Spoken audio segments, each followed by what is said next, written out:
నమస్తే అండి, welcome to tree media devotion.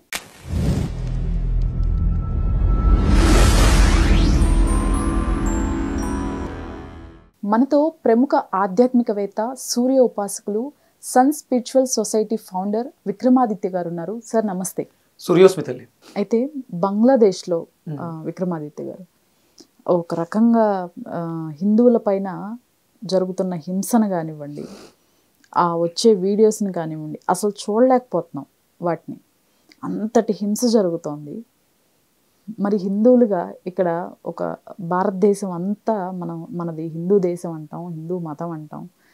ఇంతవరకు ఎవరు వాయిస్ రైజ్ చేయకపోవటం, ఒక్కరు కూడా మాట్లాడకపోవటం, అక్కడ ఎవరినైనా సేవ్ చేయొచ్చా అని ఒక స్టెప్ తీసుకోపోవటం, ఏ ఒక్క సెలబ్రిటీ కూడా దీని గురించి ఇంతవరకు నోరు మెదపకపోవటం ఎలా చూడాలి?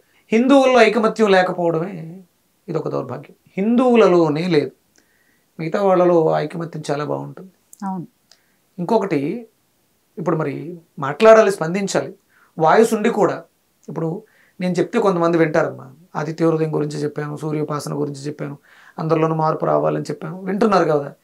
నేను కూడా అక్కడ జరుగుతున్న దానికి వీడియోలు చూస్తూ ఏం చేయగలవులే అంటే అలా ఎవరికి వాళ్ళు నడుం కట్టి బయటికి రావాలి, చెయ్యాలి.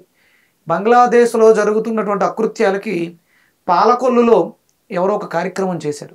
వాళ్ళ వాయిస్ని భగవంతుడికి మొరపెట్టుకున్నారు యజ్ఞం చేస్తూ. వాళ్ళు ఆ విధంగా తెలియజేయగలిగారు. ఎవరికి వాళ్ళు మన శక్తి కొలది హిందువులుగా, భారతీయులుగా, ఇక్కడ మన వాళ్ళు కదా అక్కడికి వెళ్ళి ఇబ్బంది పడుతుంటారు. రేపొద్దున అందులో మన ఫ్యామిలీ వాళ్ళు కూడా ఉండొచ్చుగా, ఉంటారుగా. మరి రక్షించుకోవాల్సినటువంటి బాధ్యత ఉందిగా. ఇప్పుడు అంటే దీనికి అంతటికీ ప్రధానమైనటువంటి కారణం ఏంటంటే భారతీయులు, హిందువులు ఐకమత్యం లేదు. వీళ్ళు ఏం చేసినా పడుంటారు, పెద్ద రెస్పాండ్ అవ్వరు. అదే ఒక ముస్లింకి ఏదైనా ఇబ్బంది జరిగితే, ఒక క్రైస్తవుడికి ఇబ్బంది జరిగితే, సోదరులకి వెంటనే వాళ్ళందరూ ఐకమత్యం అయిపోయి పెద్ద పెద్ద గొడవలు చేసేస్తారు. ఒక దేశం కాదు, ఎన్ని దేశాల్లో ఉన్న వాళ్ళంతా కూడా ఏకమైపోతారు. మన దౌర్భాగ్యం అదే, ఐకమత్యం లేకపోవడమే దీనికి ప్రధానమైనటువంటి కారణం. ఇంకొకటి ఏంటంటే మన ధర్మం మీద మనకి నమ్మకం లేకపోవడం, మన ధర్మం మీద మనకి అవగాహన లేకపోవడం. మనకి అష్టాదశ పురాణాలు, 4 వేదాలు, ఎన్నో ఉపనిషత్తులు, భగవద్గీత ఇలాంటివి ఉన్నాయి. అవి ఏదో అలంకారప్రాయంగా ర్యాక్స్లోను, షోకేసుల్లోనూ, లేకపోతే పూజా మందిరాల్లోనూ తప్ప వాటిలో ఉన్నటువంటి ఆ ఎసెన్స్, ఆ ఫ్లేవర్, ఆ శక్తిని స్వీకరించేంత టైం లేదు మనకి. దానివల్ల ఇలాంటి దౌర్భాగ్యాలు ఏర్పడుతున్నాయి. మార్పు రావాలి, నిజం తెలుసుకోవాలి. అంటే అవతలవాడు ఇదంతా ఎందుకు చేస్తున్నాడంటే వాడికి భయం. ఎందుకంటే భారతీయుల సంపద, హిందువుల సంపద ఎక్కువ.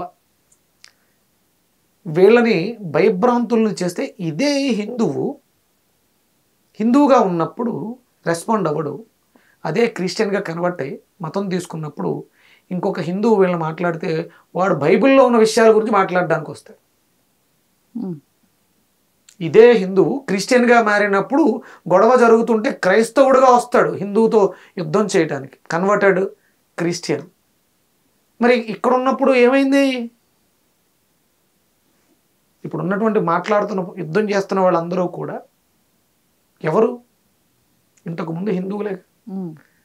తక్కువగా ఉండేటువంటి జనం ఎక్కువగా ఉన్నటువంటి పాపులేషన్. అది ఇప్పుడు కొంత ధైర్యం వచ్చి బంగ్లాదేశ్లో యుద్ధం మొదలైంది. ఇప్పుడు సమస్య వచ్చినప్పుడు జై శ్రీరామ్ అంటాం కాదు, జై శ్రీరామ్ అని ప్రతిరోజు అనగలిగితే, ప్రతిరోజు ఒక భగవద్గీత శ్లోకాన్ని చదవగలిగితే ఈ దౌర్భాగ్య స్థితి వచ్చేది కాదు కదా. చేతులు కాలిన తర్వాత ఆకులు పట్టుకోవడంలా ఉంది చందం. మీరేమైనా చెప్పగలుగుతారా ఇంత దారుణమైన పరిస్థితికి కారణం? మనం ప్రకృతిని పాడు చేసాం. అంటే మన భారతదేశం మీద నమ్మకం లేక మీరు బంగ్లాదేశ్ వెళ్ళారు, పొట్ట చేత పట్టుకుని. బంగ్లాదేశ్ ఎందుకు వెళ్ళారమ్మా? అక్కడ ఉన్నటువంటి హిందువులందరూ, అక్కడ మేజర్ పాపులారిటీ ఎవరిది? కంట్రీ కదా. అవును. ఎందుకు వెళ్ళాం? మన భారతదేశంలో వనరులు లేక, అంతేనా? అంటే మన శక్తి సామర్థ్యాలు ఎక్కడెక్కడికో వెళితే ఎక్కువ సంపాదించవచ్చు, అత్యాశ. చాలామంది మన శివశక్తి కరుణాకర్షకు వీళ్ళు చెప్తారు, 10 మంది హిందువులు ఉన్న చోట ఒక క్రైస్తవుడు హ్యాపీగా బతకగలరు, ఒక ముస్లిం హ్యాపీగా బతకగలరు. 10 మంది క్రైస్తవులు ఉన్న చోట ఇద్దరు హిందువులు హ్యాపీగా బ్రతకలేరు. ఎందుకని? మనకు మనమే సమాధానం చెప్పుకోవాలి. మన బలం ఏంటి? అసలు ప్రపంచ దేశాలకి కన్ను భారతదేశం మీద ఎందుకు ఉంటుంది? సంపన్న దేశం, 365 రోజులు సూర్యోదయాలు చూస్తాం, రత్న గర్భ సంపన్న దేశం. వాళ్ళందరూ ఇక్కడికి వచ్చి ఇక్కడ కొల్లగొట్టుకుని పోయినా సరే ఇంకా మనం సంపన్నులుగానే ఉన్నాం. అవును, అది మన దగ్గర లేదు. ఇక్కడ నుంచి వెళ్ళిపోయి అక్కడికి వెళ్తే డబ్బు సంపాదించారు. ఇప్పుడు చూడండి, మీరు అమెరికాలో ఉద్యోగాలు పోయి పిల్లల్ని వెనక్కి పంపించేయడం, లేకపోతే వెనక్కి తిరిగి వచ్చేయడం చేస్తున్నారు.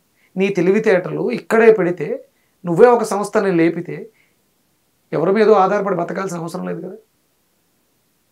మనకి స్వతంత్రం వచ్చింది. స్వతంత్రం భారతదేశానికి వచ్చిందా, భారతీయులకు వచ్చిందా? మొన్న కదా మనకు ఆగస్టు 15 చేసుకున్నాం, 78వ స్వతంత్ర దినోత్సవం. భారతదేశానిక, భారతీయులక? ఆలోచించండి. స్వతంత్రం దేనికి వచ్చింది? భారతీయులకు వచ్చింది అంటే బంగ్లాదేశ్లో ఉంటున్నటువంటి భారతీయులకి స్వతంత్రం లేదు, అమెరికాలో ఉంటున్నటువంటి భారతీయులకి స్వతంత్రం లేదు, స్వతంత్రం రాలేదు. భారతదేశానికి వచ్చింది అంటే దేశంలో ఎవరు లేరా వెస్టర్న్ కంట్రీస్ నుంచి వచ్చి ఇక్కడ ఆధిపత్యాన్ని చలాయిస్తున్న వాళ్ళు? అదే చూస్తున్నాం కదండి, చాలా చూస్తున్నాం.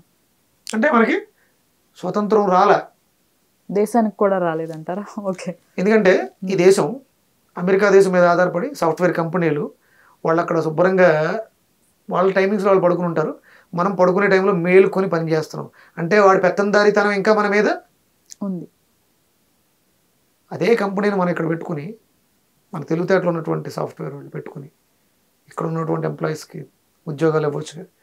మన భారతదేశం వ్యవసాయ ఆధారిత ప్రదేశం. ప్రపంచ దేశాలకి ఆహారం ఎక్కడి నుంచి ఎక్స్పోర్ట్ చేస్తున్నాం. ఏమమ్మా వ్యవసాయ భూములే,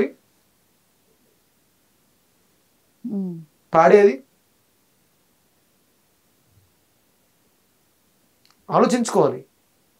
మనకు స్వతంత్రం రాలేదు, ఇంకా ఆధిపత్య పోరులోనే అనగారిన జీవితాలను అనుభవిస్తూ కేవలం డబ్బు ఒక్కటే పరమావధిగా పెట్టుకుని బ్రతికేస్తున్నాం, బానిసత్వపు బతుకులు. ఎవడి పంచం ఎందుకు ఉండాలి? ఆ ఇబ్బందులు మనం ఎందుకు అనుభవించాలి? బోళ్ళంత విశాలమైనటువంటి భారతదేశం, 3 వైపులా నీరు, వ్యవసాయాలు చేసుకోవచ్చు కదా. ఇంకా ప్రకృతి వైపరీత్యాలు వస్తున్నాయి. ప్రకృతిని పాడు చేశాం కాబట్టి ప్రకృతి వైపరీత్యాలు వస్తున్నాయి. ప్రకృతి అనుసంధానంగా జీవిస్తే ఎలాంటి వైపరీత్యాలు లేకుండా చాలా హ్యాపీగా ఉండొచ్చు.